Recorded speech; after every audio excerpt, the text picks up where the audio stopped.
অনুষ্ঠান ভাগ আপোনাক হবে এনেই মন গ'ল কাৰণে পাতি দিলে নেকি? নহয়,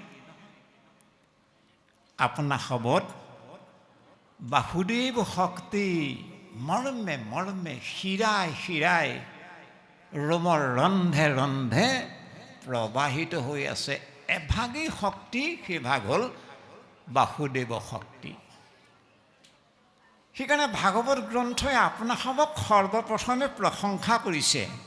যেই সেই সমাজে, যেই সেই গাঁৱে, যেই সেই আই বাপ যুৱক যুৱতীয়ে এই ভাগৱত অনুষ্ঠান পাতিব নোৱাৰে, সেইসকলেহে পাতিব পাৰে। কোনসকলে পাতিব পাৰে? ভাগৱত শাস্ত্ৰই কি বুলি কৈছে মন কৰিব লগা।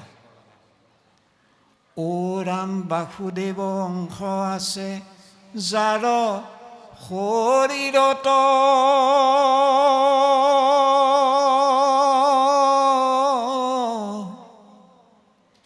সেহিহে প্ৰকাশ কৰে কৃষ্ণ গুণ যশ।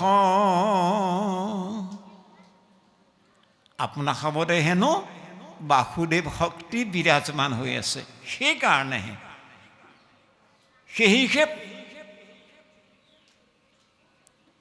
প্ৰকাশিব পাৰে কৃষ্ণ গুণ যশ, আনে প্ৰকাশ কৰিব নোৱাৰে। আপোনাৰ খাবত বাসুদেৱ শক্তি আছে কাৰণে আপোনাৰ খাবে এই ভাগ অনুষ্ঠান শতবৰ্ষ পূৰ্তি উপলক্ষত আপোনাৰ খাবে 3 দিনৰ কাৰ্যসূচীৰে আৰম্ভ কৰিলে। একান্ত আপোনাৰ সব ভগৱন্তৰ সেৱক সেৱিকা। সেইকাৰণে আপোনাৰ সবত কি কৰিব লাগিব এই সম্পৰ্কে ভাগৱত শাস্ত্ৰই কি বুলি কৈছে, এটা উদাহৰণ দিছে। কি বুলি?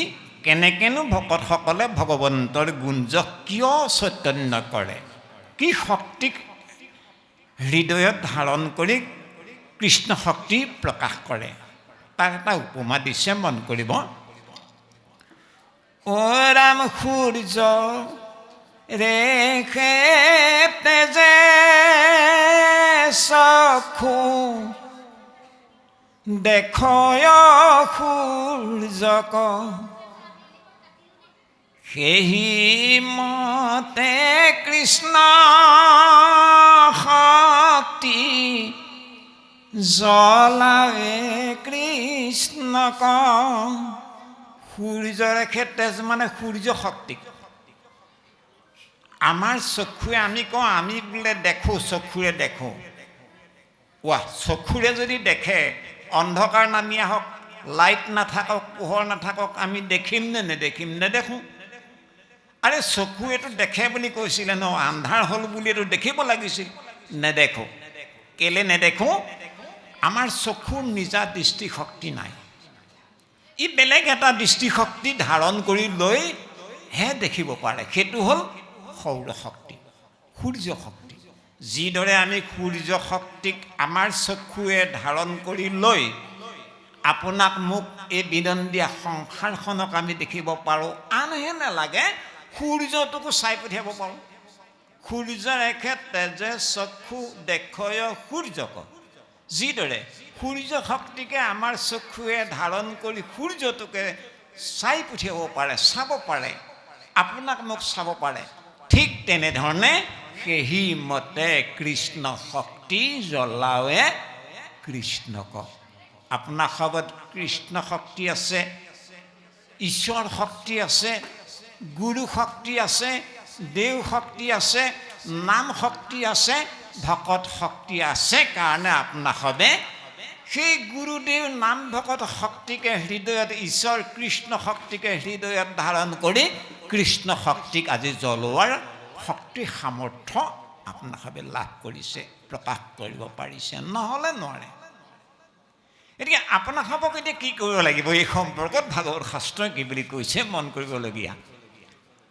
অ ৰাম এতেকে যি কৰে কৃষ্ণ দেৱক বিদিত, এতেকে যি কৰে কৃষ্ণদেৱক বিদিত। কোনে কৃষ্ণদেৱক বিদিত কৰিছে? আপোনাক হবে।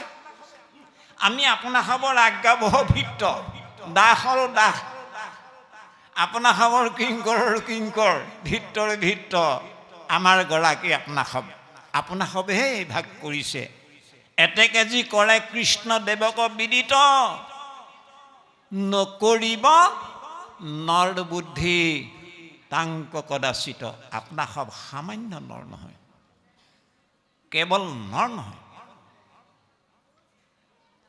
আপোনা খাবক কি বুলি সম্বোধন কৰিছে ভাগৱত শাস্ত্ৰই মন কৰিব লগা অ ৰাম কৃষ্ণ বুলি তাংকে সে ৰিব টকাৰ তেবেহে পাই কৃষ্ণ কথা অমৃত ভাণ্ডাৰ আমি যদি ভাগৱত গ্ৰন্থৰ কৃষ্ণ কথামৃত ভাণ্ডাৰৰ ৰস পান কৰিব বিচাৰো তেতিয়াহ'লে আমাৰ ভক্তি মন্দিৰৰ দ্বাৰত আপোনা খাব বহি আছে কিন্তু বকুণ্ঠ ধামৰ প্ৰথম দ্বাৰতে কিন্তু আপোনা খাব বহি আছে গতিকে আপোনা খাব কেতিয়া আপোনা খাব বকুণ্ঠ ধামত যে আছে কৃষ্ণ কোনজন আপোনালোক কোনজন আপোনালোক কোনজন কৃষ্ণ ধৰিব কাৰণ নোৱাৰি চবেই কৃষ্ণ নহয় এতিয়া বকুণ্ঠৰ প্ৰভু সমস্ত আইসকল বকুণ্ঠ ধামত এনেকুৱা ভগৱান কৃষ্ণ কোনজন পাৰিষদ কোনজন ভকত কোনজন ধৰিব কাৰণ নোৱাৰি সকলো একেই হা তাতো পাৰ্থক্য এটা আছে ভগৱান কৃষ্ণৰ বক্ষত শিৱৎস পান্তি ভগৱান কৃষ্ণৰ কণ্ঠত কৌষ্ঠুভ মমনি বাকী কিন্তু কৃষ্ণ যদ্ৰূপ চতুৰ্ভুজীয়া তদ্ৰূপ পাৰিষদ ভকত সকলোৱেই চতুৰ্ভুজীয়া গতিকে আপোনা খাব চতুৰ্ভুজীয়া কিয়নো আপোনা খাব ভগৱন্তৰ পাৰিষদ ভকত আৰু এই ভাগ যেহেতু বকুণ্ঠ এই ভাগক দ্বিতীয় বকুণ্ঠ বুলি কোৱা হয় গতিকে এই দ্বিতীয় বকুণ্ঠত বিৰাজিত আপোনা খাব ভগৱান কৃষ্ণ চতুৰ্ভুজীয়া পাৰিষদসকল চতুৰ্ভুজীয়া আপোনা খাব চতুৰ্ভুজীয়া যেহেতু আপোনা খাব ঈশ্বৰ কৃষ্ণ ভগৱন্তৰ পাৰিষদ তে যাই নহওক আপোনা খাবক এতিয়া কি কৰিবলৈ কৈছে কৃষ্ণ বুলি তাংকেহে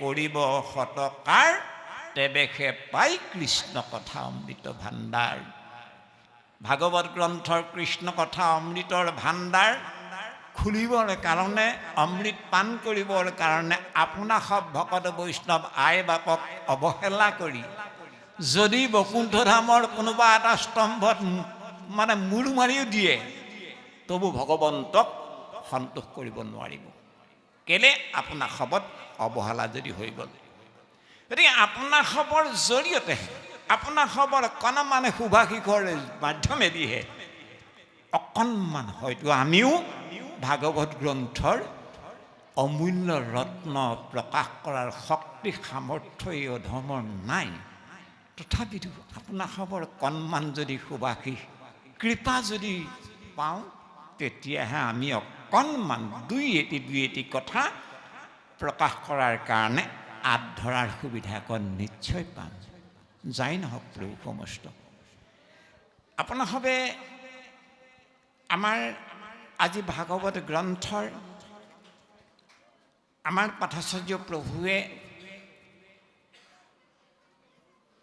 গুৰু স্মৰণ দেৱ স্মৰণৰ পিছতে ভাগৱত গ্ৰন্থৰ পৰম মংগলময় মন্ত্ৰ মহামন্ত্ৰ মানে চৈতন্য কৰাৰ পিছতে তেৰাই উল্লেখ কৰি গ'ল পাঠ কৰি গ'ল ভাগৱত মূৰ্তি এই ভাগৱত মূৰ্তি মানে কি আৰে ভগৱান কৃষ্ণৰটো কলিযুগৰ আগমন হোৱাৰ লগে লগে মূৰ্তি সম্বৰণ হৈ গ'ল তৎসত্ত্বেও এই ভাগ আকৌ মূৰ্তি আছে বুলি কৈছে এই ভাগ বা কেনেকুৱা মূৰ্তি যি ভাগ মূৰ্তিৰ বিৱৰণ ভাগৱত গ্ৰন্থত আমি একাধাৰে পাই গ'ল আপোনা সবে কি বুলি পালে প্ৰথম দ্বিতীয় স্কন্ধে চৰণ দুট মানে দুখানি চৰণ তৃতীয় চতুৰ্থে যাৰ হোৱে উৰুদ্বয় বুলি কৈছে দুভাগী উৰু বুলি কৈছে তৃতীয় আৰু চতুৰ্থ স্কন্ধক নাভিদেশ পঞ্চমে ষষ্ঠহে বক্ষস্থল বুলি কৈছে। ভগৱন্তৰ নাভি পদ্মক পঞ্চম স্কন্ধ বুলি কৈছে, ষষ্ঠ স্কন্ধক বক্ষস্থল বুলি কৈছে ভগৱন্তৰ। আৰু কণ্ঠদেশে নৱম দশমেজাৰ তুণ্ড বুলি কৈছে। ভগৱন্তৰ কণ্ঠ হ'ল নৱম স্কন্ধ, ভগৱন্তৰ তুণ্ড মানে মুখ, ভগৱন্তৰ মুখমণ্ডল মানে দশম স্কন্ধ, আদ্য মধ্যম আৰু দশম শেষোৱা, তিনি খণ্ড মিলি ভগৱন্তৰ মুখমণ্ডল বুলি কৈছে। একাদশে ললাট, দ্বাদশে ভৈল মুণ্ড বুলি কৈছে। একাদশ স্কন্ধ মানে ভগৱন্তৰ ললাট আৰু দ্বাদশ স্কন্ধ মানে মুণ্ড বুলি কৈছে, মূৰ বুলি কৈছে। মূৰ মানে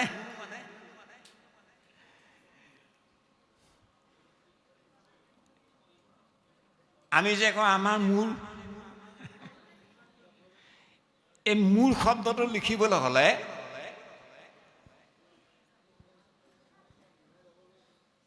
দুটা হচৌকাৰ আছে, দুটা উকাৰ আছে।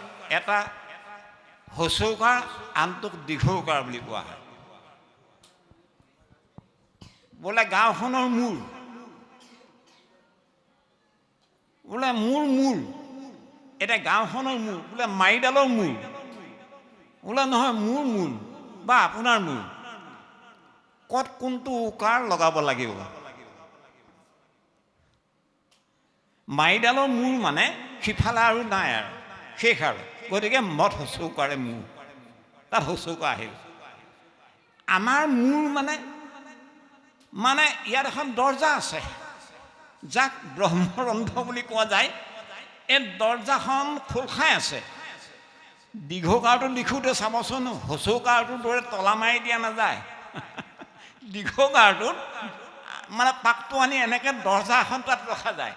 গতিকে মূৰ লিখিবলৈ হ'লে দীঘৌকাৰ লাগিব, তাত দীঘৌকাৰ লগাব। গতিকে এই যে দীঘৌকাৰটোত পাকটো লাগি যে লগ নলগোৱাকৈ দুৱাৰ মুখখন খুলি থোৱা আছে, অৰ্থাৎ এই মূৰটো লিখিবৰ কাৰণে মদ দীঘৌকাৰে মূৰ। গতিকে এই মূৰটোত দুৱাৰ খোল খাই আছে। এতিয়া ভগৱন্তৰ দশম স্কন্ধ মানে মূৰ, অৰ্থাৎ দ্বাদশে ভৈল মুণ্ড, অৰ্থাৎ ভগৱন্তৰ ইমান অনন্ত জ্ঞানৰ ভাণ্ডাৰ, দুৱাৰ সদা সৰ্বদাই খোল খাই আছে, জ্ঞানৰ ভাণ্ডাৰ অমৃতৰ ৰস বৈয়ে আছে। ঠিক তেনেধৰণে আপোনাৰ সমস্তজন আই বাপৰ এই মূৰ্ধা দুৱাৰ কিন্তু খোল খাই আছে মদ দীঘৌকাৰে মূৰ। গতিকে ইয়াত আজি যি ভাৱনাই ক্ৰিয়া কৰিছে, ইয়াৰ পিছত বেলেগ ভাৱনা আহিব, নতুন নতুন ভাৱ আহিব, নতুন নতুন কথা ইয়াৰ পৰা ওলাই যাব, সদায় এইটো খোল খাই আছে। যাই নহওক, মই কৈ আছোঁ কথাই যে ভগৱন্তৰ ৰূপ নাই বুলি কৈছে। ভগৱন্ত অব্যক্ত, যাক আমি দেখা নাপাওঁ। অব্যক্ত ঈশ্বৰ হৰি কিমতে পুজিবো তাংক, যিজনক দেখাই পোৱা নাযায় সেইজনক পূজা কেনেকৈ কৰিম? বৰ ডাঙৰ কথা। এতিয়া ভাগৱত শাস্ত্ৰই কৈছে, অ ৰাম তজু কলিকালে তজ মূৰ্তি নাহিকে প্ৰকাশ। কলিকাল আহিলে, এই কলিকাল অহাৰ লগে লগে ভগৱন্তই ৰূপ সামৰি পেলালে। কলিকালে তজু মূৰ্তি নাহিকে প্ৰকাশ। যেতিয়া নেকি ভগৱান কৃষ্ণই মহামহন্ত উদ্ধৱক প্ৰভাস তীৰ্থত এজোপা অশ্বত্থ পুলি আহঁত গছৰ তলত বহি থকা ক্ষণত মহামহন্ত উদ্ধৱে দৰ্শন পালেগে। উদ্ধৱক সমস্ত ভাগৱত জ্ঞান প্ৰদান কৰি ভগৱানে কৃষ্ণই বৈকুণ্ঠ ধামলৈ গতি কৰিলে। পৃথিৱী মণ্ডলত ভগৱন্তৰ কোনো ৰূপ নাই আৰু, ৰূপ সামৰিলে। আৰু সামৰি দিয়াৰ কাৰণে কলিকালে তজু মূৰ্তি নাহিকে প্ৰকাশ। কলি যুগ অহাৰ লগে লগে ভগৱন্তৰ মূৰ্তি হেনো অপ্ৰকাশিত হৈ গ'ল, নোহোৱা হৈ গ'ল, নেদেখা হৈ গ'ল। সেইকাৰণে তপ হোম ব্ৰত দান সবে ভৈল নাশ। স্বাভাৱিকতে পৃথিৱী মণ্ডলত এটা পৰিৱৰ্তন আহি গ'ল। যুগ যুগান্তৰে সত্য যুগৰ পৰা ত্ৰেতা দ্বাপৰলৈকে যজ্ঞ দান পূজা পাৰ্বণ শ্ৰাদ্ধ পিণ্ড তীৰ্থ ভ্ৰমণ এই শক্তিবোৰ সক্ৰিয় হৈ আছিল দ্বাপৰ যুগলৈকে। কিন্তু দ্বাপৰ যুগৰ শেষত ভগৱানে কৃষ্ণই যেতিয়া ৰূপ সামৰি বকুণ্ঠলা গমন কৰাৰ লগে লগে তপ হোম ব্ৰত দান সকলো হ্ৰাস হৈ গ'ল। তপ হোম ব্ৰত দান সবে ভৈল নাশ, চব ধ্বংস হৈ গ'ল আৰু নিষ্ক্ৰিয় হৈ গ'ল।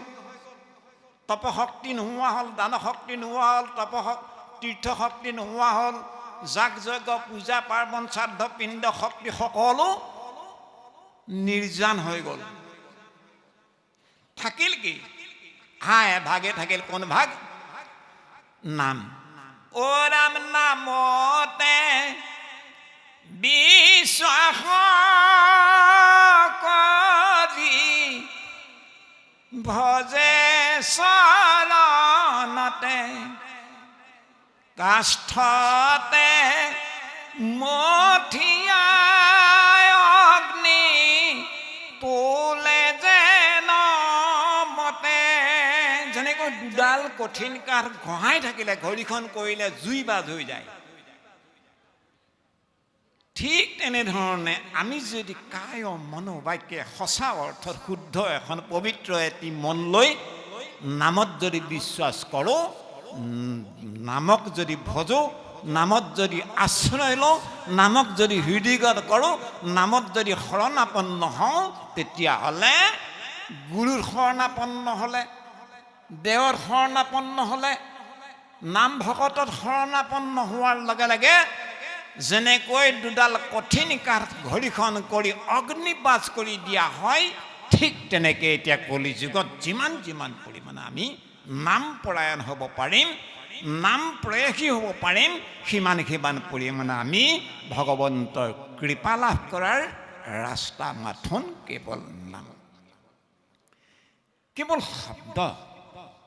ভগৱান কৃষ্ণ কলি যুগত ৰূপ নাই সঁচা, কিন্তু ভগৱান কৃষ্ণই বেলেগ এটা ৰূপ কলিৰ নৰৰ কাৰণে দি থৈ গ'ল। সেইটো কি ৰূপ? ভগৱান কৃষ্ণই উদ্ধৱৰ আগত ক'লে, সখা উদ্ধৱ, মোৰ তিৰোধাম হ'ব, মই বকুণ্ঠলৈ যাম, গৈও কিন্তু মই ইয়াত থাকি যাম, মোৰ এটা ৰূপ হ'ব ইয়াত। ৱা সখা, কি ৰূপ হ'ব তোমাৰ? তিৰোধায় প্ৰবিষ্টুহম শ্ৰীমৎ ভাগৱতাৰে নৱম তেনয় বাংময় মূৰ্তে প্ৰত্যক্ষাৱৰ্ততে হৰি শ্ৰৱণাৎ সেৱনাৎ পাঠাৎ শ্ৰৱণাৎ সেৱনাৎ পাঠাৎ দৰ্শনাৎ পাপনাশিনীম দৰ্শনাৎ পাপনাশিনীম। সখা, মই বকুণ্ঠলৈ যাম, কিন্তু মোৰ ইয়াত এটা ৰূপ, মই থাকি যাম এটা ৰূপত। বোলে কি ৰূপত? তিৰোধায় প্ৰবিষ্টুহম, মই ক'ত থাকিম জানা? শ্ৰীমদ ভাগৱত আৰ্ণৱম, মই শ্ৰীমদ ভাগৱত সমুদ্ৰত থাকিম। আৰ্ণৱ মানে সমুদ্ৰ, মই ভাগৱত সমুদ্ৰত মই থাকিম। কেনেকৈ থাকিবা? মই তাত বাংময় ৰূপত থাকিম। মানে বাংময় মানে বাক শব্দৰ অৰ্থ হ'ল বাণী, বাক যোগময় সমান বাংময়, অৰ্থাৎ মোৰ ৰূপটো হ'ব শব্দময় বাণীময় ৰূপ। মোৰ কলিযুগত মই মানৱ সমাজত থাকি যোৱা ভাগৱত সমুদ্ৰত নিহিত হৈ থকা মোৰ ৰূপটো হ'ল শব্দময় বাণীময় ৰূপ।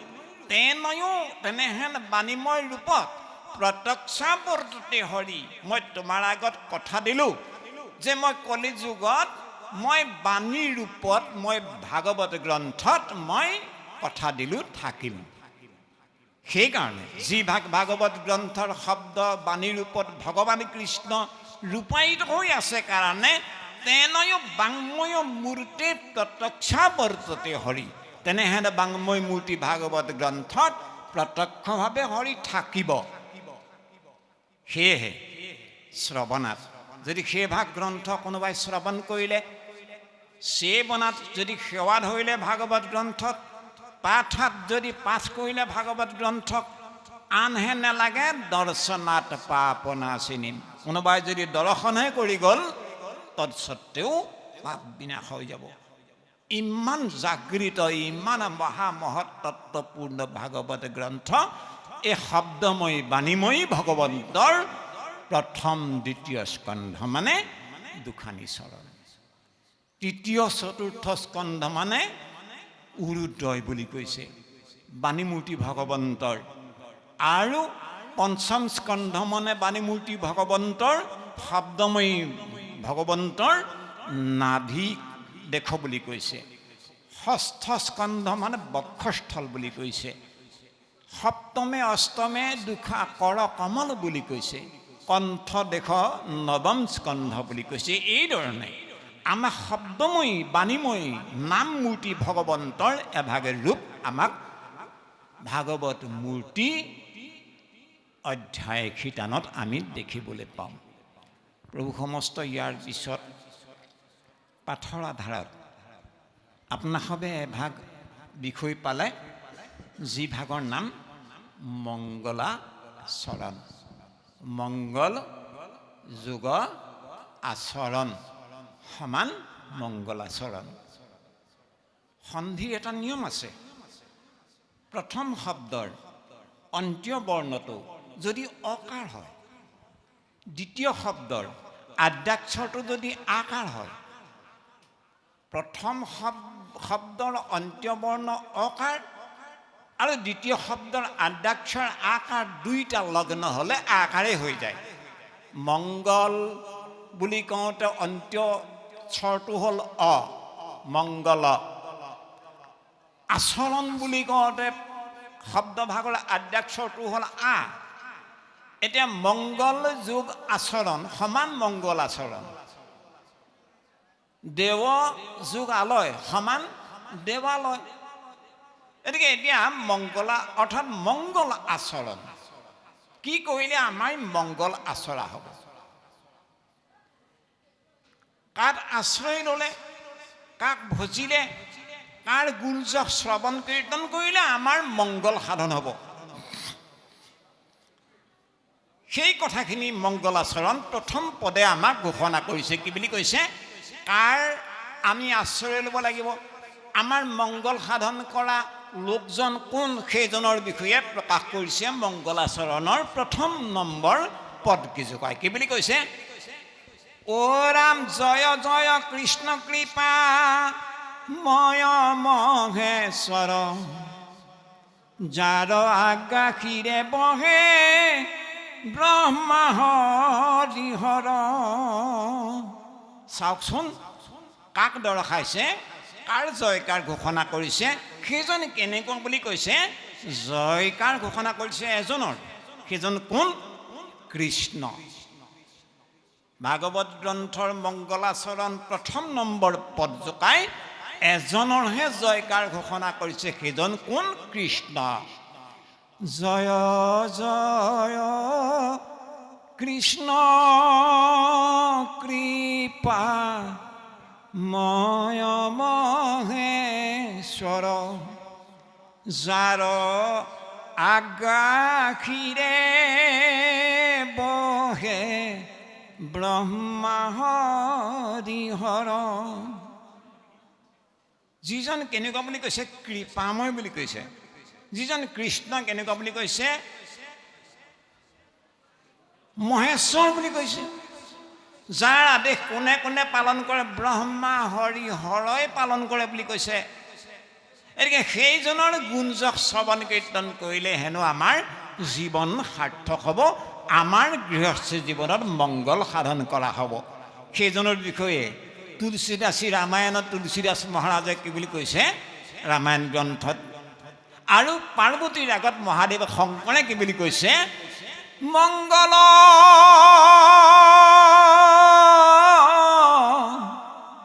মংগল ভৱন মংগল ভৱন অমংগল হাৰি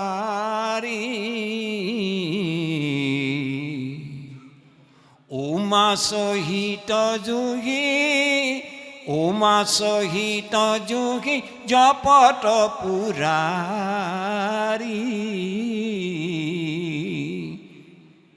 ভগৱান ৰামচন্দ্ৰৰ গুঞ্জক মানে, ভগৱান কৃষ্ণৰ গুঞ্জক শ্ৰৱণ কীৰ্তন মানে মংগলৰ ঘৰ বুলি কৈছে, মংগলৰ ভৱন বুলি কৈছে।